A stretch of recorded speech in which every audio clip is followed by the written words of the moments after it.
살아계신 하나님, 은혜를 참 감사합니다.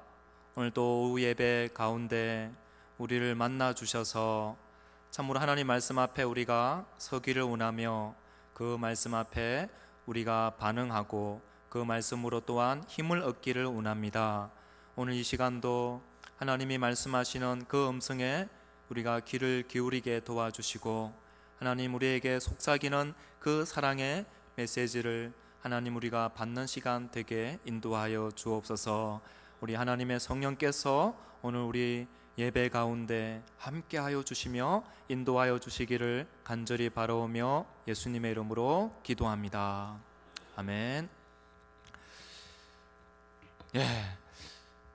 많이 피곤하시죠? 오후 예배는 항상 부담이 되는 것 같습니다. 이렇게 사역을 하고 또 이제 예배를 또 드려야 되는 상황인데, 오늘 또 말씀을 통해서 우리가 잠잠히 들려오는 하나님의 음성을 들었으면 좋겠습니다. 오늘 우리 요한복음 15장 말씀을 잠깐 한 절 읽었는데요. 특별히 요한복음 15장은 신약 성경에서 가장 풍성한 영적 진리를 담고 있습니다. 특별히 그리스도의 연합이라는 그런 주제로 이 15장은 아주 다른 책들과는 비교될 수 없는 아주 많은 영적인 보물들을 우리에게 보여주고 있습니다. 그래서 신약의 다른 책들을 알프스라고 한다면 이 요한복음 15장은 히말라야 그 연봉들에 비할 수 있습니다.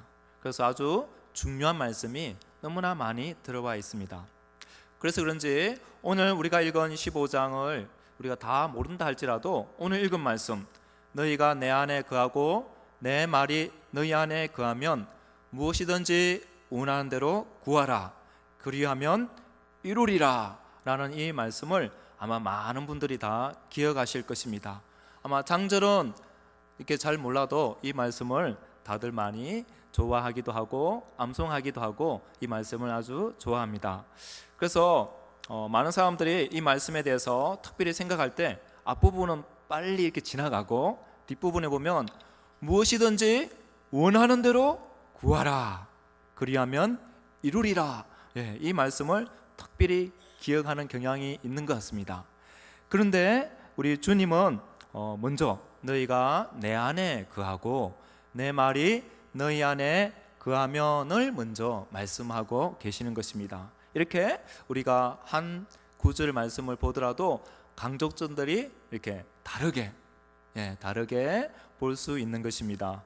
그래서 주님이 우리에게 말씀하실 때는 특별히 힘줘야 할 그 부분과 또한 힘을 빼서 읽어야 할 부분들이 있는데, 우리가 똑같이 그렇게 보면 안 되고 중요한 부분이 어느 부분인지를 우리가 분별하는 그런 지혜가 필요한 것 같습니다. 그래서 오늘 말씀을 통해서 예수님이 강조하고자 하는 부분이 무엇인지를 한번 생각해 봤으면 좋겠고요. 그리고 또 여기에서 하나의 의문은 너희가 내 안에 거하고 이렇게 말씀한 다음에 똑같이 내가 너희 안에 이렇게 말씀하지 않고 내 말이 너희 안에 거하면 이라고 바꾸어서 말씀하고 있습니다. 왜 그러한 이렇게 똑같은 문구를 병행해서 쓰지 않고 이러한 말씀을 넣었는지 한번 또한 생각해 보기를 원합니다. 그래서 먼저 너희가 내 안에 거하고 라는 너희가 내 안에 거하고는 어떤 의미를 지니고 있는지 한번 나누기를 원합니다. 이것은 특별히 그리스도와의 연합을 이야기하고 있습니다. 아주 대표적인 말씀인데요. 그리스도의 연합이 도대체 무엇입니까? 한번 그리스도의 연합을 한번 설명해 보십시오 라고 질문을 한다면 어떻게 대답하시겠습니까? 한번 생각해 보면 뭔가 잡힐 것 같지만 이렇게 대답해서 풀어서 이야기하기는 참 힘들다라는 그런 생각을 하게 됩니다.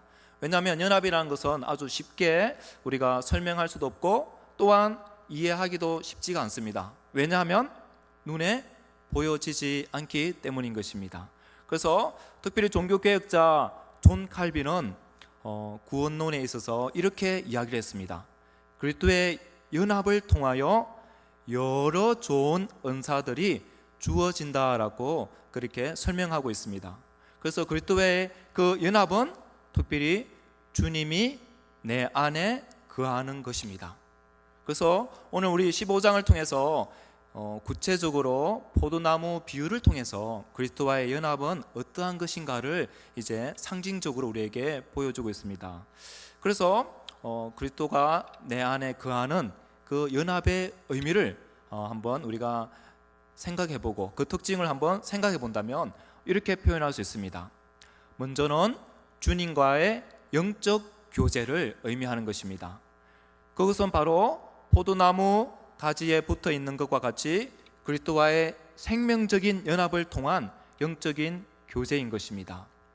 우리 만약에 예를 들어 이 스피커가 있는데, 이 마이크가 있는데, 이 마이크가 저와 대화를 할 수 있습니까? 없습니까? 그리고 이게 컵이 있는데요, 이 컵과 제가 연합을 할 수 있습니까? 없습니까? 할 수 있습니까? 예, 왜 할 수 없죠? 예, 바로 그리스도의 연합은 우리가 이렇게 생각해 볼 수 있습니다. 우리는 원래 어디에서 왔습니까? 우리는 원래 티끌, 흙에서 왔습니다. 흙이라는 존재는 하나님과 교제할 수 있습니까? 없습니까? 흙은 하나님과 교제할 수 없죠. 그런데 하나님이 교제할 수 있도록 하셨습니다. 어떻게 하셨습니까? 흙으로 사람의 모양을 빚어서 코에 생기를 불어넣으심으로 생명, 살아있는 영이 되어서 하나님과 교제할 수 있는 존재가 된 것입니다. 그렇게 해서 하나님과 영적인 교제를 나눌 수 있는 그런 놀라운 존재로 변화된 것입니다. 하나님께서 만약 이 마이크도 예를 들어 우리는 흙으로 왔지만 쇠로 와서 하나님이 생명을 불어넣는다면 아마 교제할 수 있을 것입니다. 그래서 우리가 만화를 통해서 영화로는 이렇게 나옵니다. 철로 만들어진 로봇하고 교제하는, 말하는 그런 만화 영화가 있죠. 우리 아이들 좋아하는 또봇, 같이 철로 만들어져 있지만 인간과 교제하고 교류하는 그런 모습을 그려주기도 합니다. 동일하게 우리가 진짜 아무것도 아닌 존재인데 하나님이 우리와 만나기 위해서 영적인 교제를 열어주시는 것을 보게 되는 것입니다.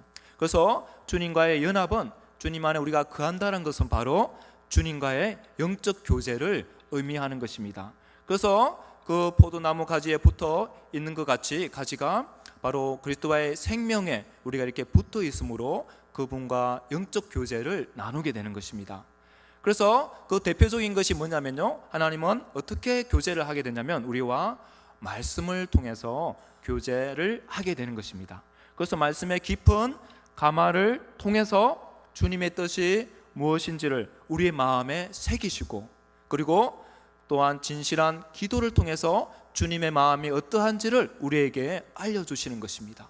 그래서 말씀과 이 기도를 통해서 우리가 영이시고 우리 눈으로 보이지 않는 그 하나님이신데 그분과 생명적인 이렇게 연합의 교제를 하게 되는 것입니다. 이것을 통해서 먼저 주님과의 영적 교제라고 할 수 있는 것입니다. 그리고 두 번째는 순종의 삶인 것입니다. 주님과 연합되어 있다는 것은 우리가 주님과의 교제를 통하여 우리의 삶 속에서도 변화를 준다는 것입니다. 그분과 생명적인 그런 교제를 통해서 우리의 삶이 어떻게 됩니까? 우리의 삶이 변화됩니다. 어떠한 삶으로요? 우리 안에 진정한 은혜를 경험하고 받게 되면 순종하는 삶으로 가게 된다는 것입니다.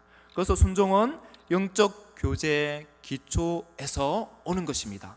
그래서 주님과의 인격적인 그 관계에서 오는 그 가마로 말미암아서 우리가 순종하는 삶으로 가게 되는 것입니다. 이러한 것을 우리가 가리켜서 주님 안에 있다라고 말할 수 있는 것입니다.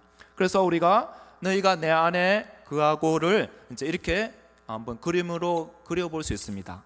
눈에 보이지 않는 것을 눈에 볼 수 있도록 그려본다면 늘 은혜 받는 성도의 모습, 그리고 풍성한 기도 생활 가운데 사는 성도의 모습, 그리고 그러면서도 삶의 초점이 분명하게 하나님께 순종의 좌표로에 맞추어져 있는 성도의 모습인 것입니다. 이렇게 참 놀랍지 않습니까? 하나님은 우리 눈에 안 보이는데 그분과의 그 연합을 통해서 이러한 삶이 창출되어지는 것입니다. 그것이 바로 너희가 내 안에 거하고의 모습인 것입니다. 그럼 이제 두 번째로 내 말이 너희 안에 거하면은 어떤 뜻일까요? 예수님은 특별히 우리 15장에 보면 그 앞절에도 이렇게 말씀하고 있습니다. 너희가 내 안에 거하고 또 내가 너희 안에 거하고, 그래서 또 나를 떠나서는 너희가 아무것도 할 수 없다라고 말씀하고 있는 것입니다. 그래서 이런 공식이 나옵니다. 주님 안에 있는 사람은 주님이 그 안에 있는 사람이고, 또한 주님이 내 안에 있는 사람은 내가 주님 밖에 있지 않은 사람이다 라고 할 수 있습니까? 주님이 내 안에 거하게 되면 내가 어떻게 주님에게 거하게 되는 상호, 이런 공존의 모습을 보여줄 수 있습니다. 보여주는 것입니다. 그래서 너희가 내 안에 거하고 나는 너희 안에 없고, 이런 공식이 성립될 수 없다는 것입니다. 그래서 이게 보면 너희가 내 안에 거하고 내가 너희 안에 거하고, 이 말은 바로 너희가 내 안에 거하고 내 말이 너희 안에 거하고와 같은 의미를 이야기해 주고 있는 것입니다. 그래서 특별히 이것은 어떤 관계가 있냐면요, 그리스도와의 생명적인 그 연합이란 것은 그리스도와 우리와의 이 관계 속에서 그 영원한 생명의 공유를 이야기해 주고 있는 것입니다. 그래서 주님이 우리 안에 거하기도 하지만 또한 우리가 주님 안에 거하게 되는 것입니다. 이 천지 만물을 창조하신 그 하나님, 예수님이 우리 이 작은 존재 안에 들어오신다는 게 신기하지가 않습니까? 그러나 그리스도 연합을 통해서 우리가 주님 안에 거할 수 있기도 하고, 주님이 우리 안에 거하게 되는 이런 공유의, 생명의 공유의 놀라운 모습을 보여주고 있는 것입니다. 그래서 예수 생명이 내 생명이 되는 거고, 내 생명이 예수의 생명이 되는 것입니다. 이렇게 해서 하나가 되어지는 놀라운 은혜를 우리가 누리게 되는 것입니다. 그런데 여기 보면 이제 5절에 보면 너희가 내 안에 내가 너희 안에 라는 이 말씀을 이제 이 7절에서는 이렇게 바꾸어서 말합니다. 내 말이, 이제 내가 너희 안에, 이 말씀 대신 내 말이 너희 안에라고 이제 바꾸어서 말씀하고 있는 것입니다. 근데 왜 이렇게 바꾸어서 사용했는지의 그 첫 번째 이유를 한번 설명해 드리겠습니다. 너희가 내 안에 거하고 내 말이 너희 안에 거하면은, 이렇게 앞부분에 있는 내용을 조금 더 이제 불분명했다면 조금 더 구체적으로 그한 의미가 무엇인지를 설명해 주고 있는 것입니다. 그러니까 너희가 내 안에라고 했을 때 이제 조금 더 구체적으로 예수님의 말씀이 너희 안에 있다라는 것을 보여주는 것입니다. 그래서 너희가 내 안에 거하고 내가 너희 안에 거하고를 똑같이 반복하는 것이 아니라 조금 더 구체적으로 너희가 내 안에, 내 말이 너희 안에라고 이렇게 바꾸어서 말씀하신 것입니다. 그리고 또 두 번째로 너희가 내 안에, 내가 너희 안에 이렇게 말씀을 하신 이유는 바로 내 말이 너희 안에 이렇게 말씀하신 이유 중에 또 하나의 이유는 뭐냐면, 생명적인 연합이 이루어졌는데 이제 예수 그리스도와의 이 풍성한 교제 속에서 어떠한 모습이 보여지냐면 바로 이러한 그리스도와의 교제가 생겨나고, 그리고 그 교제를 통하여 순종하는 삶을 살게 되는데, 그러한 관계 속에서 나타나는 아주 뚜렷한 현상이 뭐냐면 바로 그 사람의 가장 큰 뚜렷한 특징은 말씀에 대한 깊은 사랑이라는 것입니다. 그래서 그리스도를 진짜 사랑한다는 것은, 우리 눈에 보이지 않는 그리스도를 우리가 어떻게 사랑할 수 있습니까? 우리가 고백은 할 수 있죠. 사랑합니다라고 고백을 할 수 있는데, 우리의 눈에 볼 수 있도록 내 말이 너희 안에 있음으로 말미암아 그리스도와의 연합을 하고 있는 그 사람의 영적인 특징이 바로 말씀에 대한 사랑과 뗄래야 뗄 수 없다는 것을 보여주고 있는 것입니다. 그래서 한 사람이 주님 안에 있어서 주님과의 영적인 그런 감격을 느끼고 있다면 바로 하나님의 말씀을 들으면서 깊은 감화를 받고 그분과 깊은 대화를 하며 그분의 마음이 나에게 전수되어지고, 또한 내 마음이 주님께로 올려지는 그런 기도의 삶으로, 말씀과 기도의 이러한 삶으로 더 좁혀서 보여진다는 것을 우리에게 보여주고 있는 것입니다. 그래서 이 말을 좀 더 구체적으로 우리가 생각해 보면 이렇습니다. 하나님의 말씀에 깊은 감화를 받아서 말씀에 대한 체험을 하게 되는 것입니다. 그 체험은 바로 그 사람의 인격을 강화하고 이렇게 휩쓸어 갑니다. 그래서 그리스도를 만났다, 하나님을 만났다라고 했을 때 결국 뭐가 남는 겁니까?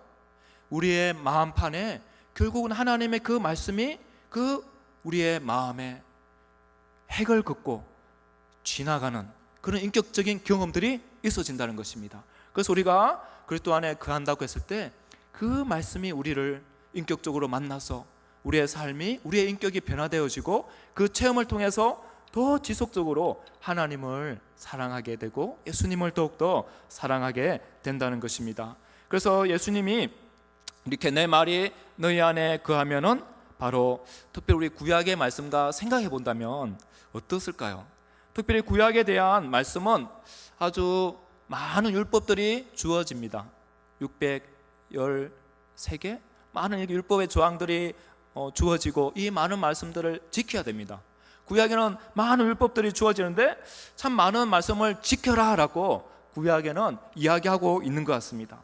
근데 참 예수님이 오늘 말씀하시는 것은 그러한 외적인 계명을 준수하는 것보다, 여기 보면 오히려 예수님의 말씀에 미루어 본다면 예수님의 관심은 이 말씀에 관한 내면의 세계에서, 그분과의 교제를 통한 내면의 세계에서 밖으로 나가는 그런 원리를 우리에게 보여주고 있는 것입니다. 이런 예수님의 가르침은 무엇에 기초를 두고 있냐면 바로 하나님 앞에서 계명을 지키며 살아가는 그 기초가 바로 그리스도와의 영적인 그런 관계 속에서 있어진다는 것을 보여줍니다. 그래서 이 모든 하나님 앞에서의 계명을 지키고 살아가는 그 기초가 바로 그리스도와의 연합에서 출발해서 그 계명 준수의 삶으로 가야 된다는 것을 보여주고 있는 것입니다. 그래서 우리가 이 예수님의 이 말씀을 잘 이해하지 못한다면 구약의 그 계명 준수에 대한 그 속에 깃들어져 있는 그런 참된 계명 준수의 그 정신을 이해하지 못한다면 바로 바리새인과 율법사와 같은 그러한 모습, 기계적인 의무로만 행하게 되는 그러한 모습들을 보게 되는 것입니다. 그래서 우리의 마음 중심에 하나님을 경외하는 그런 삶이 되기를 원한다면 바로 구약의 계명 준수도 동일한 이러한 원리에서 되어야 된다는 것을 알 수 있고, 또한 이 생명이 예수님의 관계 속에서 나온다는 것을 우리가 다시 확인한다면 동일하게 우리가 이 말씀을 우리가 준수한다라고 했을 때 이런 생명적인 그리스도의 연합이 우리 안에 살아있을 때, 우리 안에 역동적으로 역사할 때 진정한 계명 준수의 삶, 진정한 순종의 삶을 살 수 있다는 것을 보여주고 있는 것입니다. 그런데 참 문제는 무엇입니까? 우리는 이렇게 말씀을 많이 알고 있습니다. 그래서 어떻게 살아야 되는지도 다 알고 있고요. 근데 실상은 말씀을 따라 살고 싶지만 그렇게 살 수 있는 힘이 있습니까? 없습니까? 많이 없어요. 거의 알고는 있지만 살지 못하는, 이렇게 눈을 뜨고 이걸 해야 되는데 하면서도 마음은 따라가지 않고 삶은 따라가지 않고 있는 우리의 그러한 모습들을 보게 됩니다. 이것은 아마 구약 백성들의 한계가 아닌가 생각이 됩니다. 그런데 이것을 해결하기 위해서 예수님이 오셨고, 또한 예수님의 그 십자가에서의 죽음과 또한 부활 후 성천 이후에 우리에게 성령님을 또한 보내어 주셔서 이런 진리를 따라 살 수 있는 그런 길들을 우리에게 말씀하고 있는 것입니다. 그래서 요한복음에 보면 그리스도의 연합을 이야기하지만 나중에 진리의 성령에 대한 아주 풍성한 그런 진리들을 또한 우리에게 말씀하고 있는 것입니다. 그래서 우리는 성령님을 통해서 우리들을 만나주시고 교제하시고, 또한 그 교제를 통해 우리에게 힘을 공급해 주시는 것을 보게 되는 것입니다. 이러한 원리를 따라 우리가 이렇게 살게 되면 우리의 그 계명 준수의 삶은 가능해진다는 것을 말씀해 주는 것입니다. 그래서 말씀의 감화와 진실한 이 기도 생활은 너무나 중요한 것입니다. 원리적으로 우리가 그리스도와의 이렇게 연합이 이루어져 있지만 실제적으로 우리가 그 원리를 따라서 실제적인 삶 속에서는 우리가 말씀을 따라 살아야 되는 건 너무나 잘 알고 있지만 너무나 살지 못하고 있는 것이 우리의 현실이라는 것입니다. 그래서 우리가 왜 안 될까? 무엇이 문제인가? 다시 한번 우리가 기본으로 돌아간다면 주님과의 깊은 영적인 교제를 회복해야 된다는 것입니다. 어떻게요? 매일매일 말씀을 통해서, 기도를 통해서 이러한 풍성한 내적인 원리들이 회복이 될 때 우리에게 이 순종의 삶, 계명 준수의 삶이 자연스럽게 이루어질 수 있다는 것을 보여주고 있습니다. 그래서 우리가 말씀에 은혜를 받을 때 어떻습니까?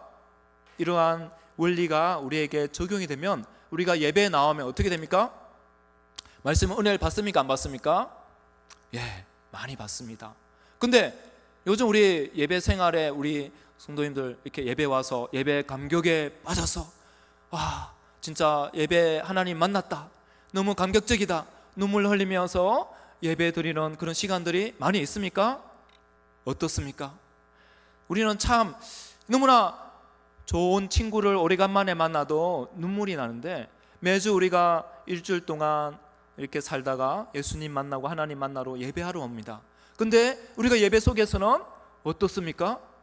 아주 감격이 흘러 넘치는 예배를 드리기보다는 무덤덤하고 또 아니면 예배를 견디기에 그런 아픔을 겪고 있지 않습니까?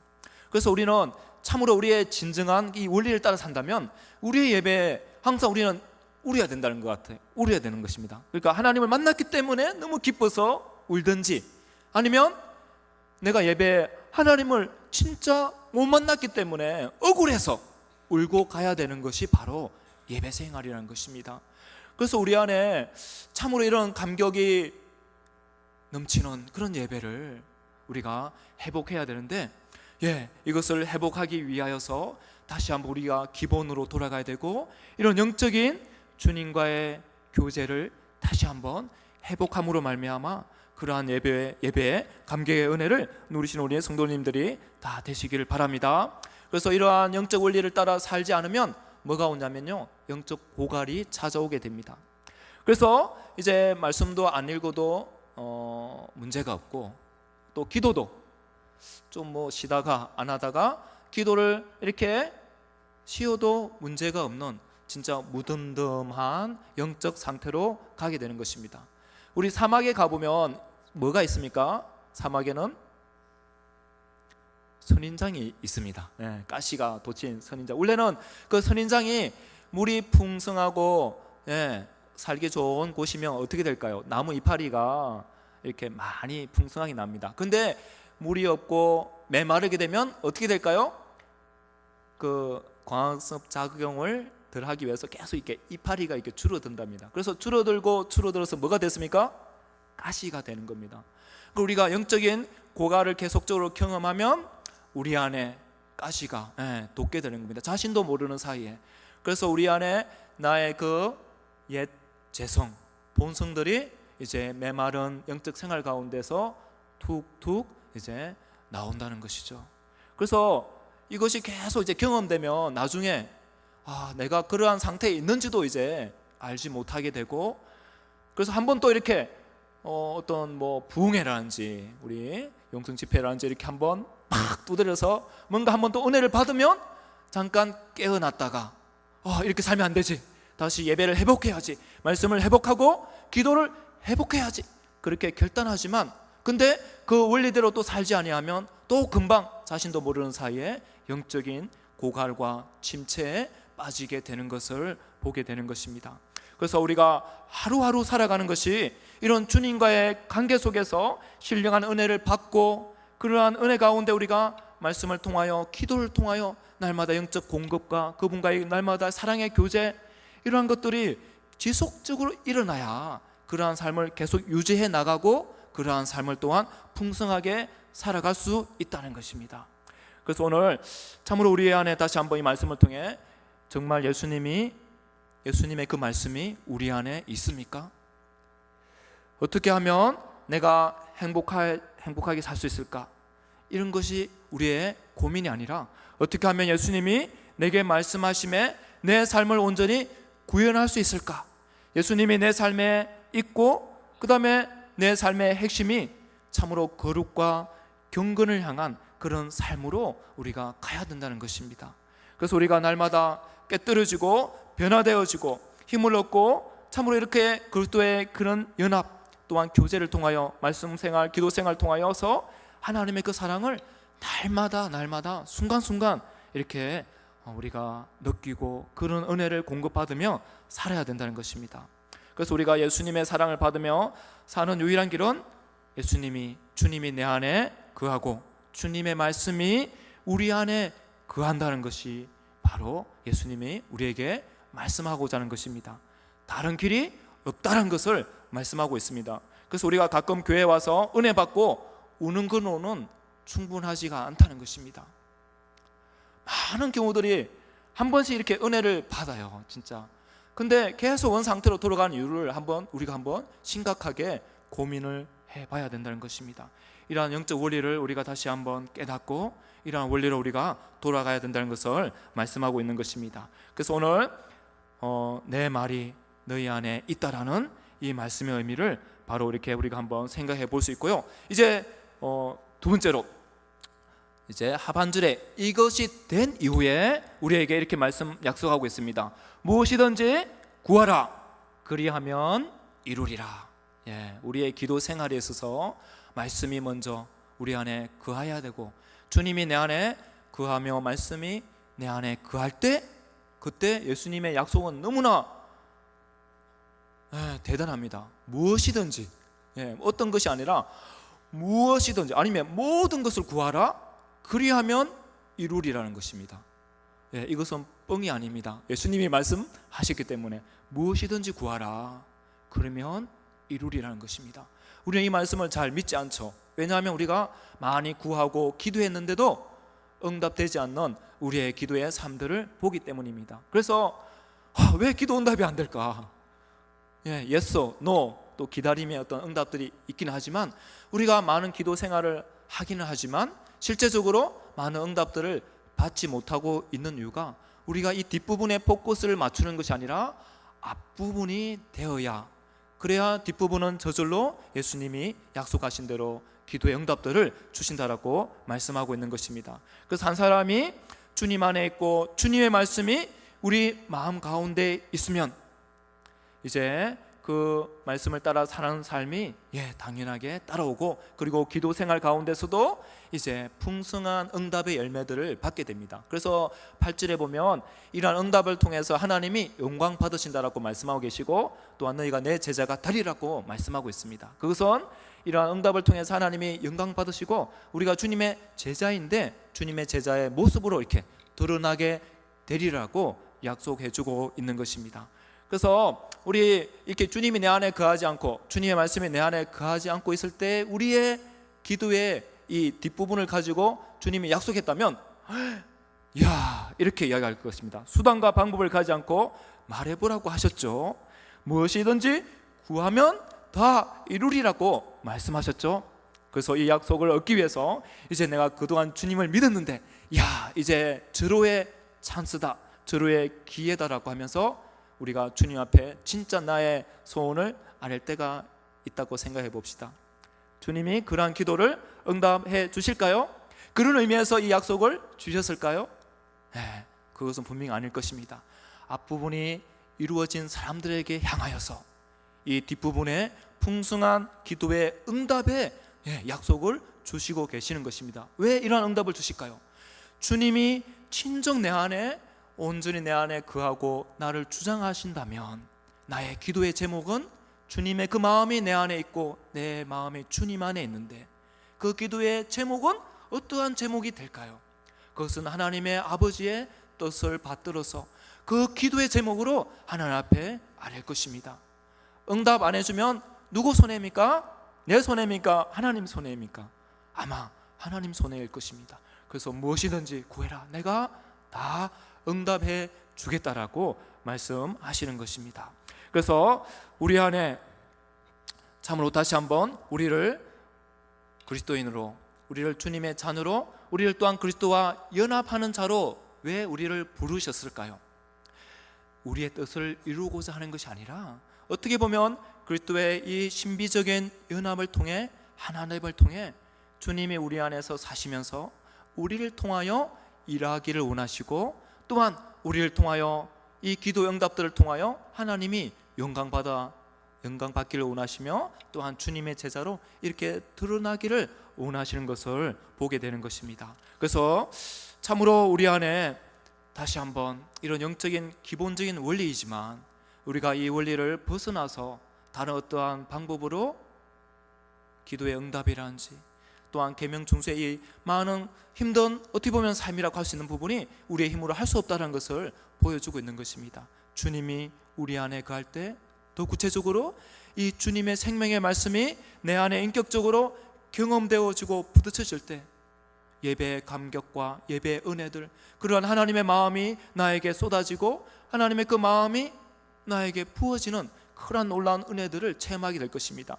저는 이 말씀을 생각하면서 시편 119편을 한번 이렇게 생각해 보았습니다.